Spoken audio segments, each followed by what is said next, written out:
नमस्ते आचार्य जी। नमस्ते आचार्य जी। सादर नमस्ते आचार्य जी। नमस्ते। मंत्र पाठ। ओम सहना भवतु सहनौ भुनक्तु सह वीर्यं करवावहै तेजस्विनावधीतमस्तु मा विद्विषावहै। ओम शांति शांति शांति।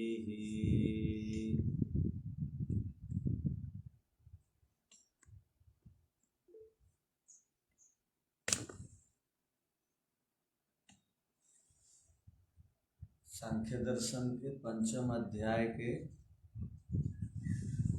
26वें सूत्र से पढ़ेंगे। उससे पहले 25वें सूत्र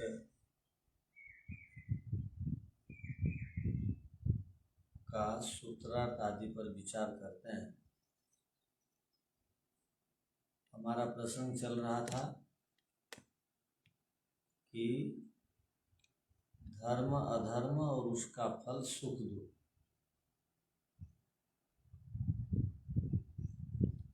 ये चित्त का धर्म है, अर्थात चित्त के ये गुण हैं। अर्थात धर्म अधर्म और उसके कारण से जो सुख दुख प्राप्त होते हैं वो चित्त में ठहरता है, और चित्त में जो भी घटनाएं घटती हैं उसको आत्मा देख करके वो चेतन होने से अनुभव करता है। यदि चित्त बिल्कुल शांत है तो आत्मा में कोई फर्क नहीं पड़ता, वो भी शांत ठहरा हुआ रहता है। और चित्त अशांत है तो वो मनुष्य देहधारी आत्मा भी अशांत रहता है। और एक बात, कोई भी आदमी हमेशा के लिए अर्थात निरंतर नियमित हर क्षण अधर्म नहीं करता, और कोई भी आदमी निरंतर हर क्षण धर्म नहीं करता। अब निष्काम कर्म करने वालों को छोड़ दीजिए, ये धर्म अधर्म की बात चल रही है।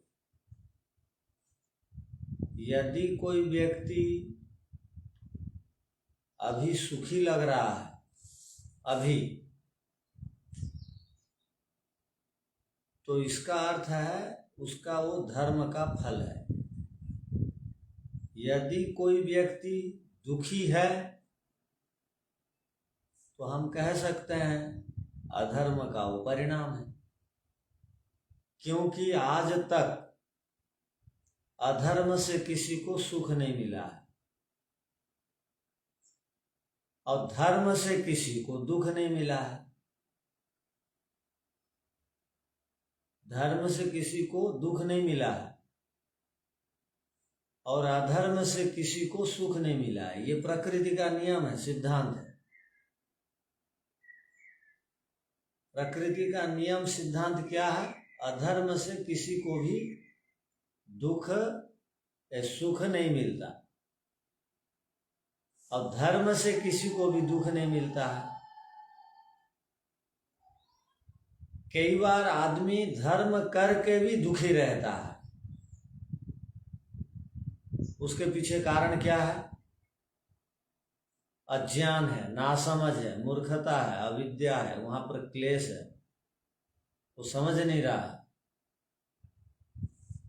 यज्ञ करके जबरदस्ती बैठता है और बाद में उठ करके पैर हाथ दर्द हुआ, ये हुआ, वो हुआ, दुखी रहता है नहीं समझने के कारण। मुझे आग के पास बैठना मना है, मेरी आंख खराब है, धुआं लगने से ये होता है, वो होता है। कई प्रकार की बातें हैं, और कई बार आदमी धर्म को करके दुखी रहता है और कई बार आदमी अधर्म करके सुखी रहता है। आप देखें अधर्म करके सुखी रहने वालों को, बीड़ी सिगरेट पीना स्वास्थ्य के लिए बहुत हानिकारक है। अब सिगरेट पी दिया किसी ने तो उसको तो हानि हुई हुई। अब वो जो है बोल रहा है मैं सिगरेट बिना पिए मेरा पेट साफ नहीं होता है, ना नींद नहीं लगती है, मुझे मजा आता है। अब उसको क्या पता है वो सिगरेट पीने से उसकी तो हानि होगी, कैंसर आदि की समस्या होगी आगे चल करके, और सिगरेट के धुआं के कारण उस धुआं के स्थान में कोई आ भी गया तो उसको भी हानि होगी। उसको भी पीने वालों की जो हानि है वही हानि उसको होगी। किंतु ये पीने वाला अधर्म करके भी सुखी है। अब देखेंगे शराब पीने वाले बहुत सुखी रहते हैं, बोलते हैं सुखी रहते हैं। वो जो सुख की अनुभूति हो रही है ना अधर्म करके, वो अज्ञानता के कारण है, ज्ञान के कारण नहीं। और एक आदमी निरंतर धर्म नहीं कर सकता, अधर्म भी नहीं कर सकता। कुछ ना कुछ तो व्यक्ति धर्म करता ही है। आतंकवादी भी, राक्षस और पिशाच और असुर व्यक्ति वाले लोग भी कुछ ना कुछ तो धर्म करते ही। कुछ ना कुछ धर्म का अर्थ क्या है? एक आदमी 20,000 रुपया चोरी कर लिया और 5,000 रुपया को परोपकार के कार्य में लगा दिया, तो जो परोपकार के कार्य में 5,000 रुपया लगाया, 5,000 वो धर्म कार्य में लगाया तो उसका फल उसको सुख मिलेगा, और इसे 20,000 चोरी किया है तो 20,000 का फल उसको दुख मिलेगा। उसी पैसे से उसने अधर्म किया 5,000 का, तो 5,000 का धर्म किया तो उसको सुख मिलेगा, किंतु 20,000 का इधर दुख भी मिलेगा चोरी का। इसलिए कहा जाता है चोरी करके धर्म करने से क्या लाभ, 20,000 का तो फल से बच ही नहीं सकते हैं।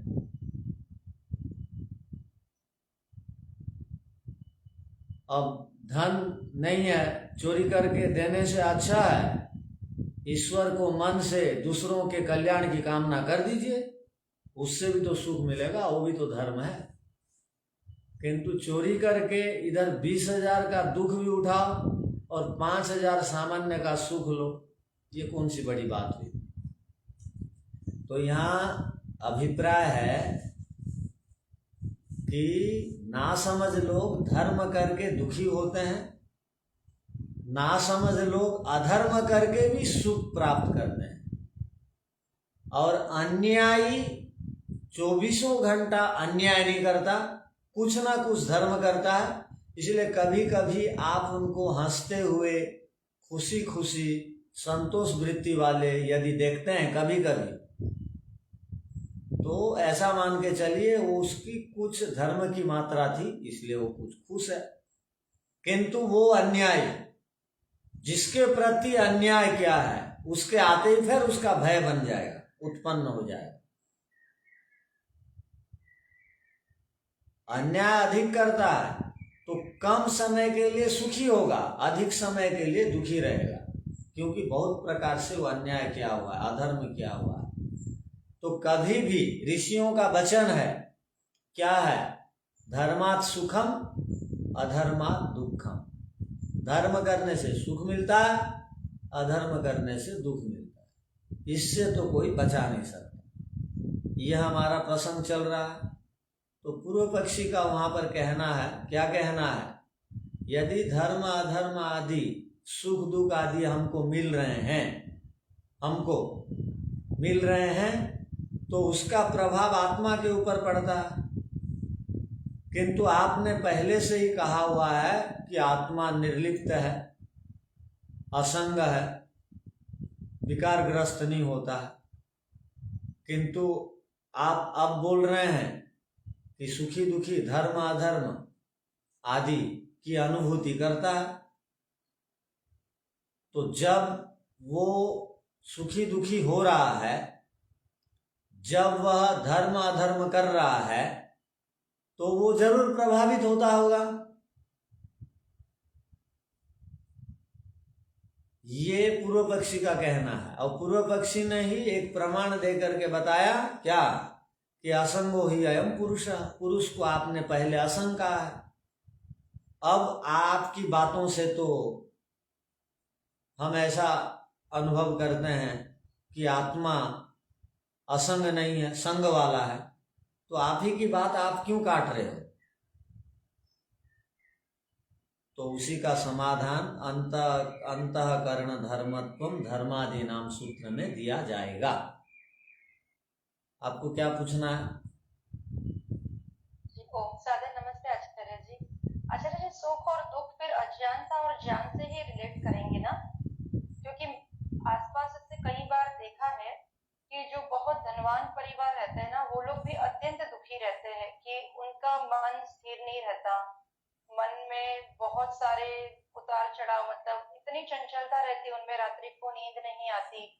और ऐसे परिवार भी मैंने देखे हैं कि जो बहुत न्यून उनके पास साधन है, रहने के लिए बहुत सामान्य घर है, लेकिन वो इतने मतलब सुखी देखे हैं, संतुष्ट देखे हैं। तो इसके पीछे भी हम धर्म को ही मानेंगे कि उनका जो अच्छा जो कर्म किया था उनके आधार पर ही, उसको कैसे समझा जाए फिर कि इसके पीछे भी ज्ञान और अज्ञान ही कारण है?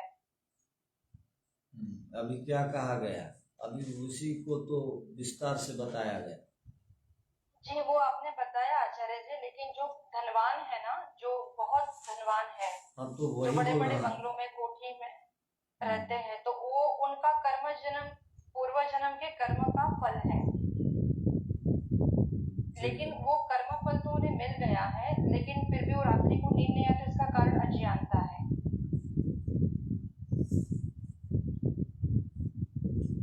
अज्ञानता है, वही स्पष्ट करें। धन्यवाद। तो अज्ञानता है, या तो बड़ा कारण यह है कि जितनी भी संपत्तियां हैं, जितनी भी वृद्धि है, वो मन तक वो वृद्धि प्रवेश करती है, आत्मा में प्रवेश नहीं करती है। जो भी संपत्ति, ऐश्वर्य, वृद्धि, उपलब्धि, सम्मान आदि मन में प्रवेश करते हैं, आत्मा के अंदर वो तो जाता नहीं। तो किंतु आत्मा अभिलाषी है, सुख की अभिलाषी है वो आत्मा, वो सुख ढूंढ रही है। और ये संपत्ति जितनी बढ़ती है, बदले में क्या देती है? संपत्ति दुख देती है, असंतुष्टि देती है, भय पैदा करती है, टेंशन लाती है, चिंता देती है, नाराज होता है व्यक्ति, परतंत्र अनुभव करता है। ये सब संपत्ति बदले में दे के जाती है।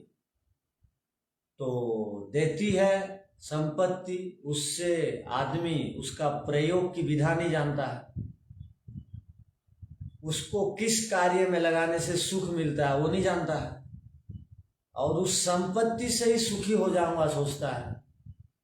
किंतु संपत्ति बढ़ने के साथ साथ दुख बढ़ता है, क्योंकि जिसके पास भी संपत्ति आज है, बढ़ी है, तो वो हिंसा करके ही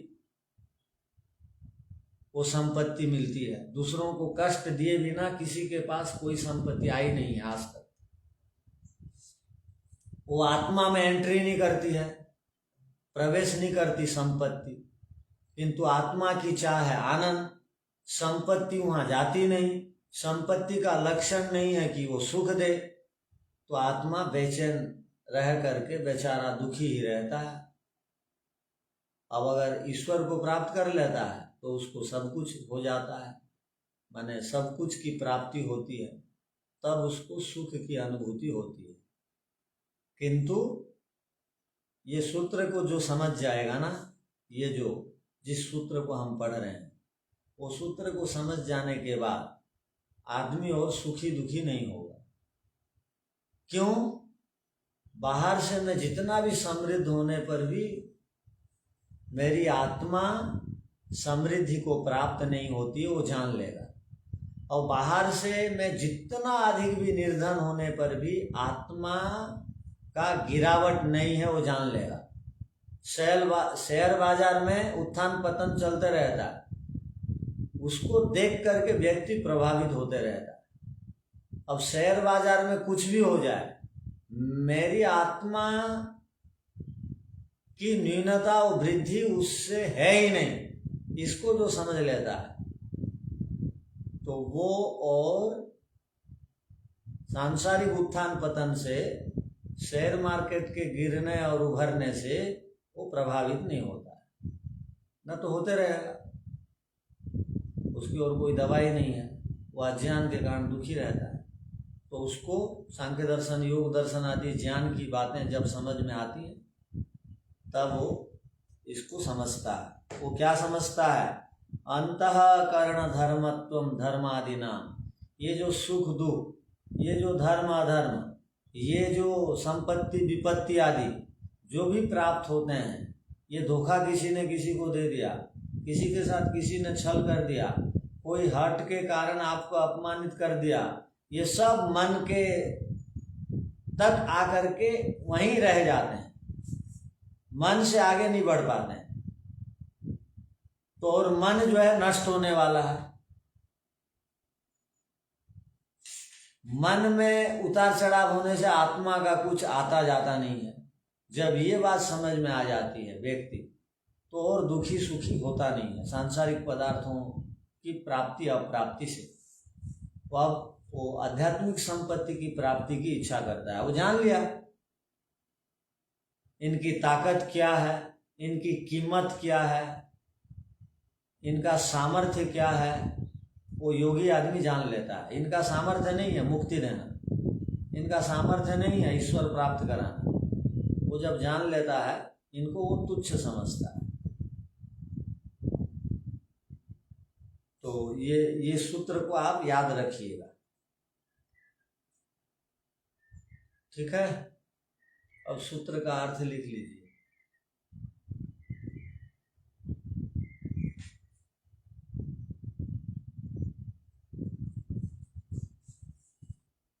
सूत्र का अर्थ नहीं लिखा हुआ है ना? नहीं आचार्य जी, नहीं लिखा है। नहीं, बाकी है। लिखिए।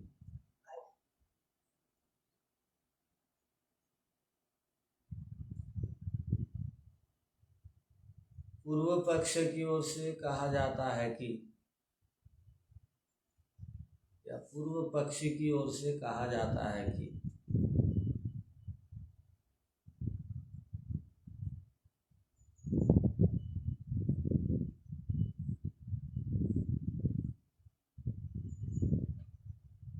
चलो हम मान लेते हैं कि धर्म से सुख और अधर्म से दुख मिलता है।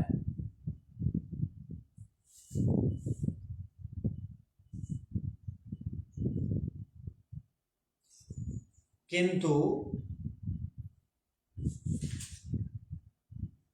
धर्माधर्म के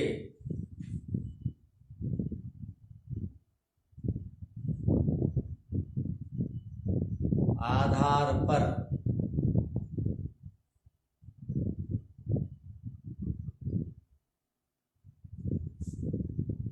सुख दुख मिलने पर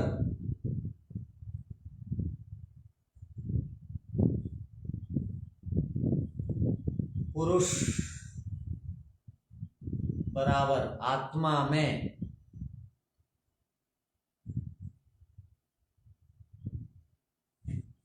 संगापत्ति का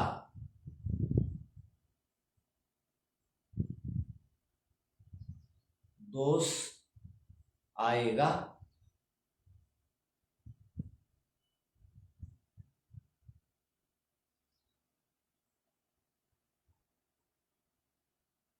पूर्ण विराम। पूर्व पक्षी सिद्धांती को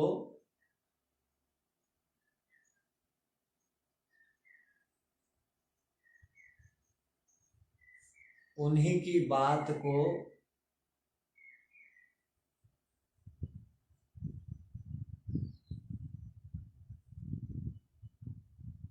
याद दिलाते हुए कहा कि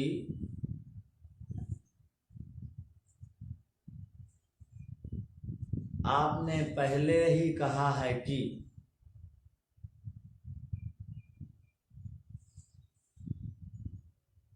असंगो ह्यम पुरुषः,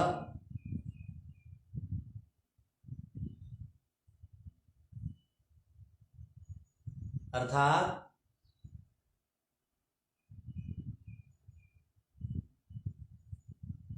पुरुष निर्लिप्त है,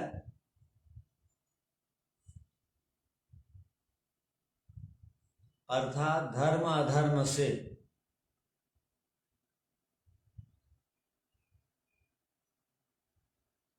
पुरुष लिप्त नहीं होता, विकार को प्राप्त नहीं होता।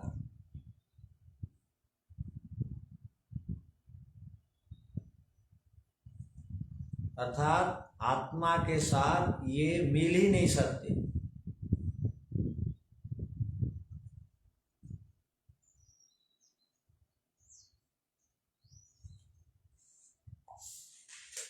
किंतु अब कह रहे हैं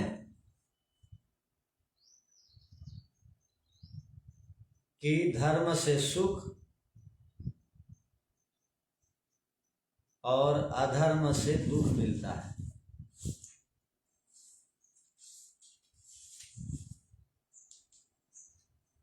यदि सुख दुख मिलता है तो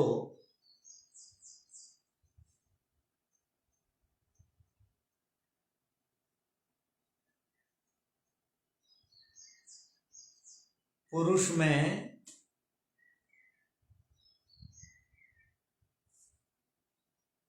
संगापत्ति का दोष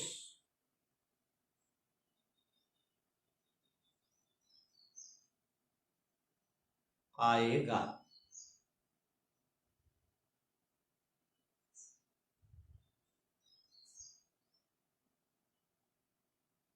इस पर समाधान करते हुए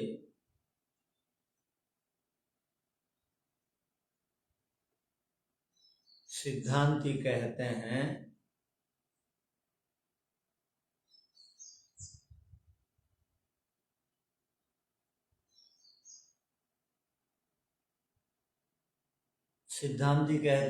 अंतःकरण धर्मत्वम धर्मादिना, चाहे धर्म हो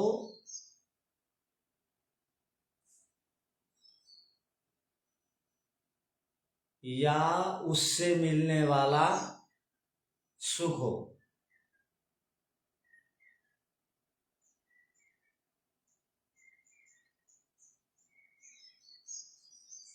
चाहे अधर्म हो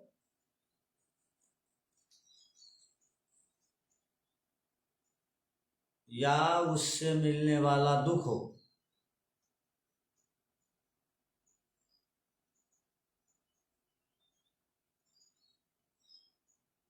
अर्थात धर्मादि ये जितने भी हैं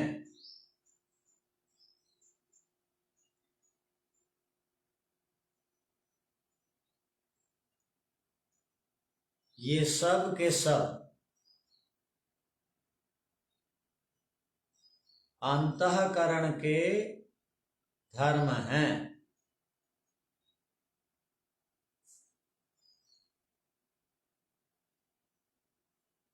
यहाँ अंतःकरण से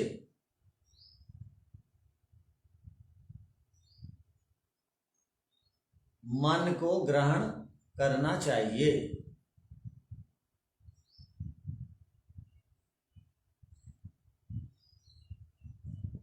अर्थात ये धर्म आदि सब के सब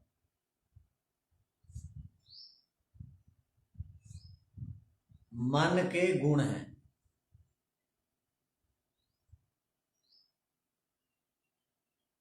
मन के धर्म हैं। मन की विशेषताएं हैं।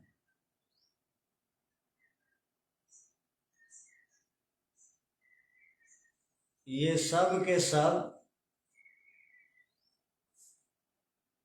मन में ठहरते हैं।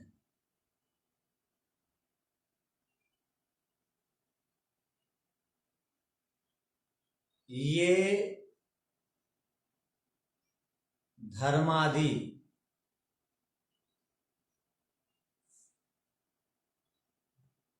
आत्मा में लिप्त नहीं होते।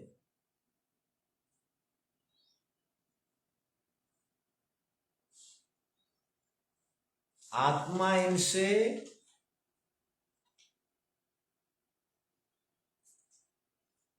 सर्वदा पृथक रहता है। आत्मा इनसे सर्वदा पृथक रहता है।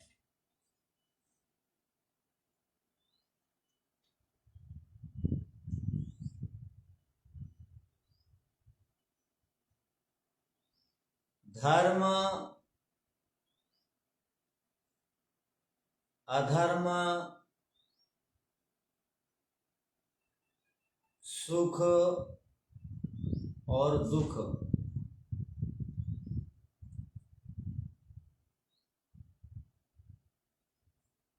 अंतःकरण की विशेषताएं होने से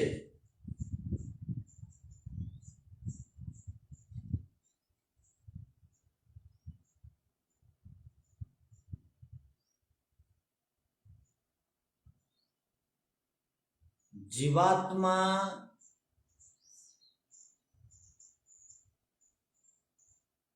इनसे प्रभावित होकर के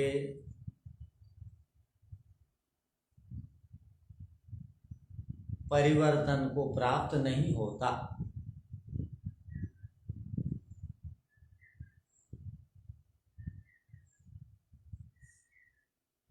जीवात्मा अपने आप में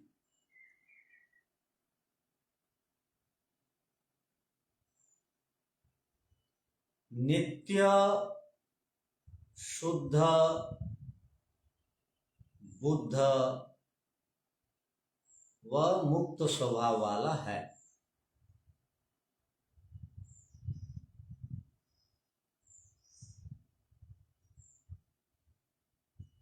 इसके कारण आत्मा में कभी कोई परिवर्तन नहीं होता।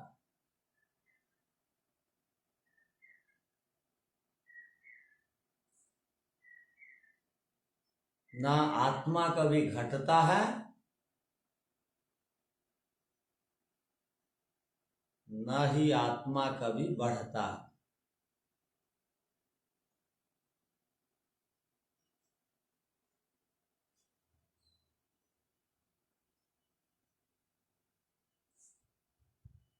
मनुष्य नासमझ के कारण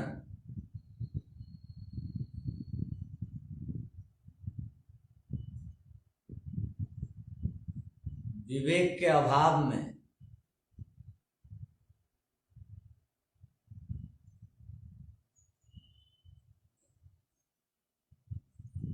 आत्मा का संबंध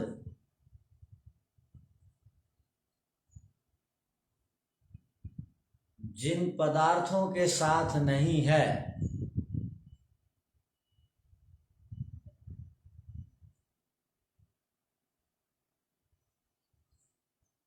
उन पदार्थों से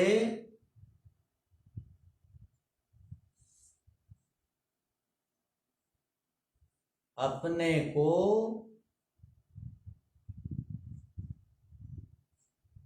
जुड़ा हुआ समझता है,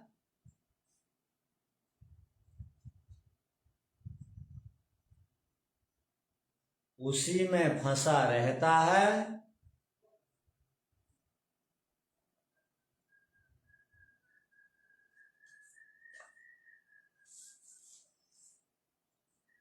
उसी में उलझकर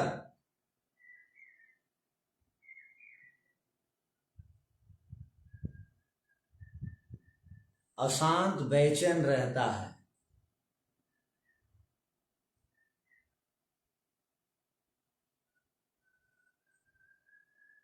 यह प्रत्येक जीवात्मा के लिए विचित्र स्थिति है।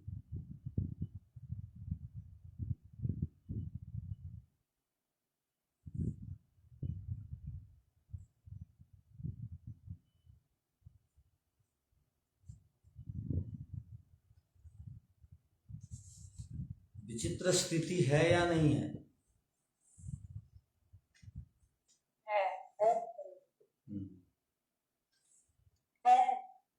इसी का तो झगड़ा चल रहा है, ये मेरा ये तेरा, और ये सूत्र जो समझ गया ये मेरा तेरा में और नहीं फंसेगा। अब आगे देखिए, जब पूर्व पक्षी की बात को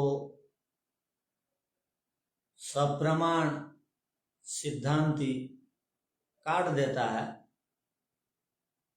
अर्थात समाधान करता है, तो पूर्व पक्षी आखिर में कहने लगता है अगर ऐसी बात है तो, यदि एवं, यदि ऐसी बात है तो, यदि एवं का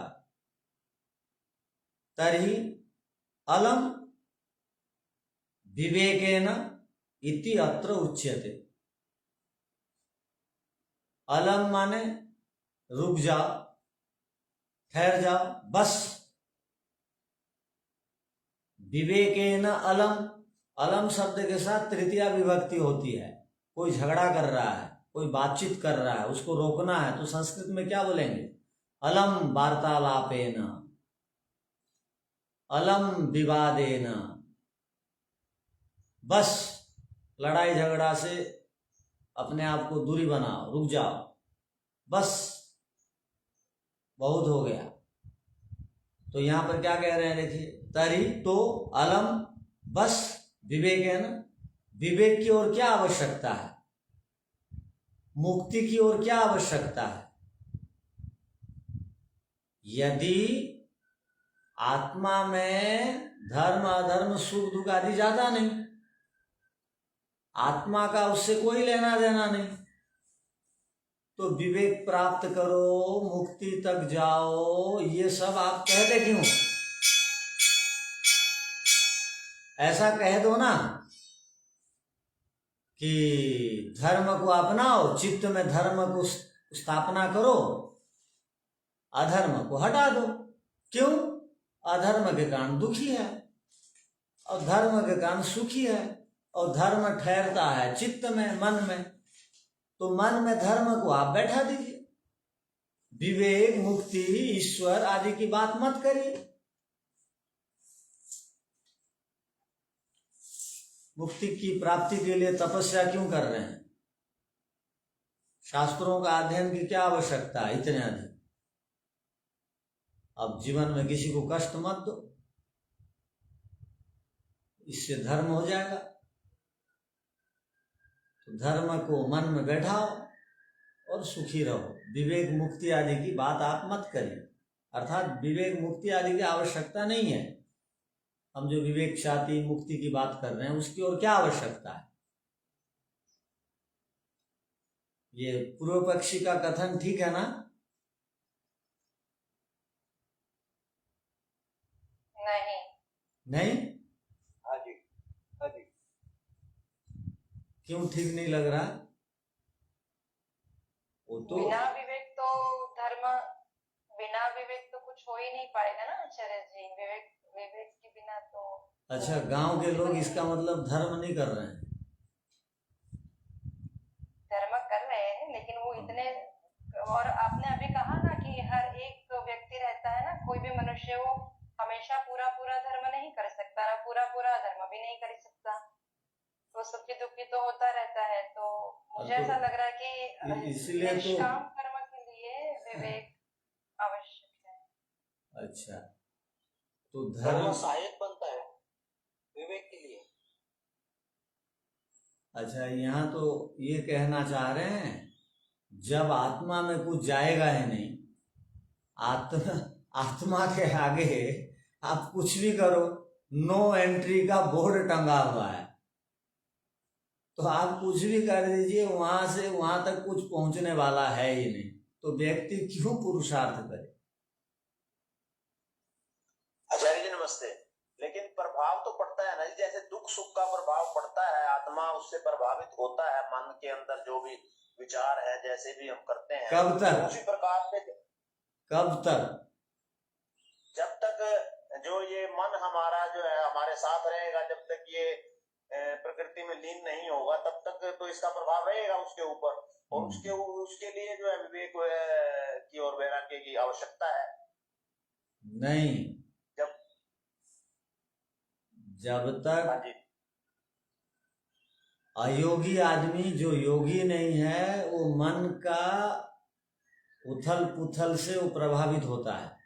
जो योगी है, मन में जो भी उतार चढ़ाव है उससे प्रभावित नहीं होता।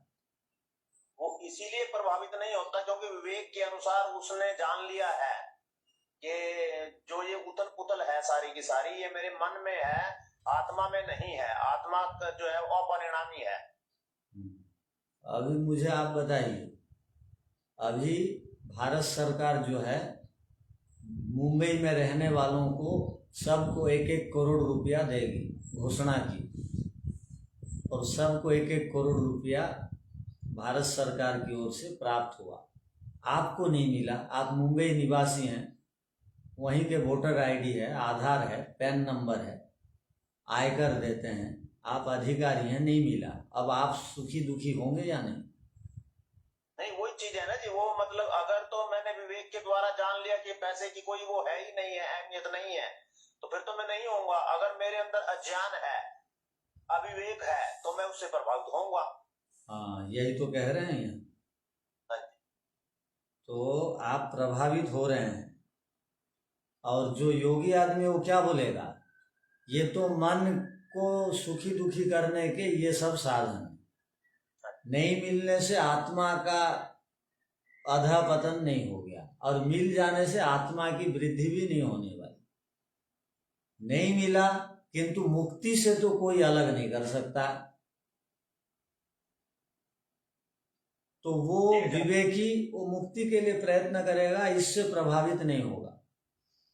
ये ऐसे लोगों को कहा जाता है द्वंद्वातीत और गुणातीत। ऐसे लोगों को कहा जाता है जीवन मुक्त। ऐसे लोगों को कहा जाता है स्थित प्रज्ञा से और ऊपर उठे हुए व्यक्ति। तो ये जो शब्द सब आते हैं हमारे शास्त्रों में, उसका अर्थ क्या है, ये इसी से आप अब वो करिए। तो उत्तर क्या कितना बढ़िया दे रहे हैं सूत्रकार, वो आप समझिए। आप पूर्व पक्षी ने तो ज्ञान की वृद्धि के लिए पूर्व उत्तर बनाया जाता है। सत्यार्थ प्रकाश में भी पूर्व पक्ष उत्तर पक्ष बनाया जाता है, प्रश्न उत्तर, माने समाधान मिल जाए।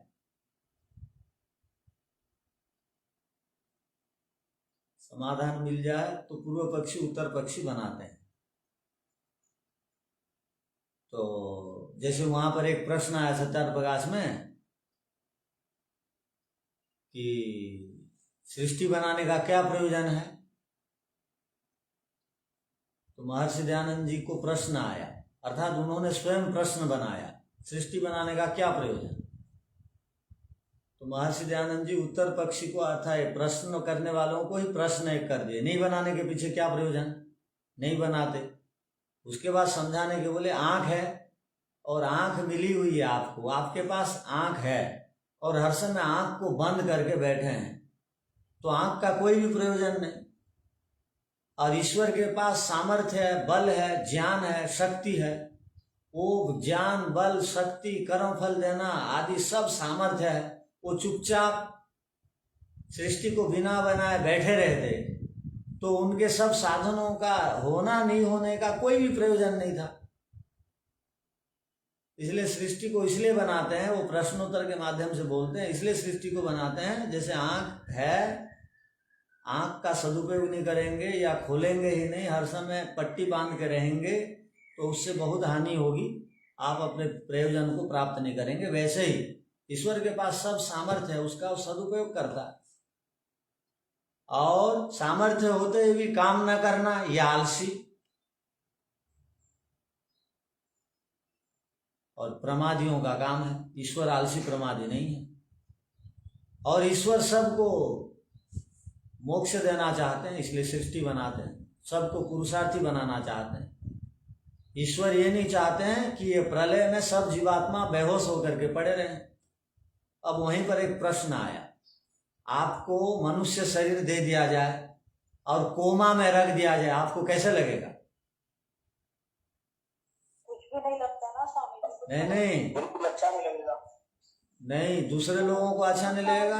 आप जब चेतना आएगी, जीवन का तो फिर अच्छा बुरा क्या लगेगा? हाँ, आपको जब चेतना आएगी तब बात समझ में आएगी क्यों वो कोमा में गया, कुछ तो अच्छा काम कर देता इसी बीच, ऐसी बात आएगी। वैसे ही आंख में भी आंसू आते हैं, वो कोमा में है, लेकिन कहीं न कहीं नहीं, अनुभव की बात चल रही है। अब जब प्रलय के काल में सब जीवात्माएं कोमा की अवस्था में रहते हैं, कुछ ना सुख ना दुख, कुछ भी उस समय प्राप्त नहीं करते हैं, तो ईश्वर दयालु हैं। दया का अर्थ क्या है? कोमा में सबको रखे रहेंगे, और बहुत सारे जीवात्माएं अन्याय कर रखे हैं, उनको कर्म फल देना था, और बहुत सारे जीवात्माएं जो न्याय कर रखे हैं, बिल्कुल मुक्ति को प्राप्त करने के लायक की स्थिति में थे, एकाध राग द्वेष के कारण बचे हुए हैं, तो सब लोग जीवात्माओं को सुंदर न्याय देने के लिए, दूसरों के लिए, परोपकार के लिए, अपना स्वार्थ नहीं। ईश्वर को ये दिखाना नहीं था कि मैं सृष्टि को बना सकता हूं, मुझे तुम मानोगे इसलिए मैं सृष्टि बना रहा हूं, ये दिखाना नहीं था ईश्वर।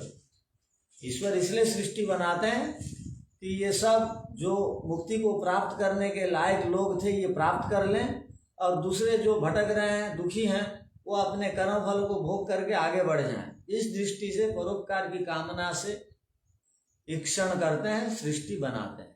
सृष्टि बनाने के पीछे ये प्रयोजन है, ध्यान रखें। तो हमारा जब कर्म फल देने के लायक हो जाता है तो ईश्वर उसको सशरीर ले आते हैं और सृष्टि बना देते हैं। तो महर्षि दयानंद ने ये सब प्रश्नोत्तर के माध्यम से लिखा है। तो यहाँ पर भी प्रश्नोत्तर के माध्यम से बातें बताई जा रही हैं, जिससे कि पढ़ने वालों को जल्दी समझ में आ जाए। तो यहाँ क्या प्रश्न था कि यदि ऐसी ही बात है कि धर्म करने से सुख मिलेगा और धर्म अधर्म सुख दुख सब मन में रहता है और ये आत्मा में जाता ही नहीं है, आत्मा इससे बिल्कुल प्रभावित होता ही नहीं है, बढ़ता घटता ही नहीं है, तो मन में धर्म की स्थापना कर ली जाए, अधर्म को छोड़ दिया जाए और विवेक वैराग्य आदि की बात ना की जाए और मुक्ति के लिए विचार ना किया जाए। धर्म करके सुखी रहो, क्योंकि धर्म का फल सुख है। कोई भी धर्म करेगा वो सुख से रहित नहीं हो सकता। हाँ, कोई धर्म करते हुए अज्ञान के कारण दुखी होते हैं, किंतु यहाँ धर्म करके आप सुखपूर्वक रहेंगे। तो उसका उत्तर दिया जा रहा है, कितना बढ़िया उत्तर है। देखिए, आप भी दूसरों को समझाएंगे, कैसे समझाएंगे? कहा गुणानाम या गुणादीनाम दोनों लिख सकते हैं, किंतु गुणादीनाम भी देखने को मिलता है, तो प्रश्नवाचक है वहां। गुणानाम न अत्यंत बाधः, ध्यान रखिए, ये जो सुख दुख है ना, ये मुक्ति को और विवेक को नहीं प्राप्त होने तक ये सुख दुख का बिल्कुल अभाव नहीं होगा। जब तक संसार है, जब तक शरीर है, जब तक मन है, सुख दुख लगे रहेगा, लगे रहेगा, लगे रहेगा। अत्यंत समाप्ति नहीं है सुख दुख की। तो जिसकी समाप्ति ही नहीं है, अर्थात अत्यंत, आदमी रोजाना खीर खाने के लिए दे दो केसर मिला करके, वो रोजाना नापसंद करेगा। भौतिक सुख किसी को भी अत्यंत सुखी नहीं बना सकते हैं, उससे वो उब जाता है, या भौतिक सुख ले लेके उसके इंद्रियां जल्दी बुढ़ापा को प्राप्त हो जाती। तो भौतिक सुख में इतना सामर्थ्य नहीं है, और केवल भौतिक ही सुख नहीं मिलेगा शरीरधारी को, मनधारी को, उसको दुख भी मिलेगा। इसलिए ये भौतिक सुख दुख का अत्यंत उच्छेद तो जन्म होते तक नहीं रहता, नहीं होता। इसलिए अत्यंत उच्छेद के लिए अर्थात बिल्कुल काट देने के लिए सुख दुख की परंपरा को, गुणों की परंपरा को बिल्कुल समूल पाटन के लिए विवेक और मुक्ति की आवश्यकता है। कितना बढ़िया सूत्र है देखिए। तो इस पर और विचार करेंगे।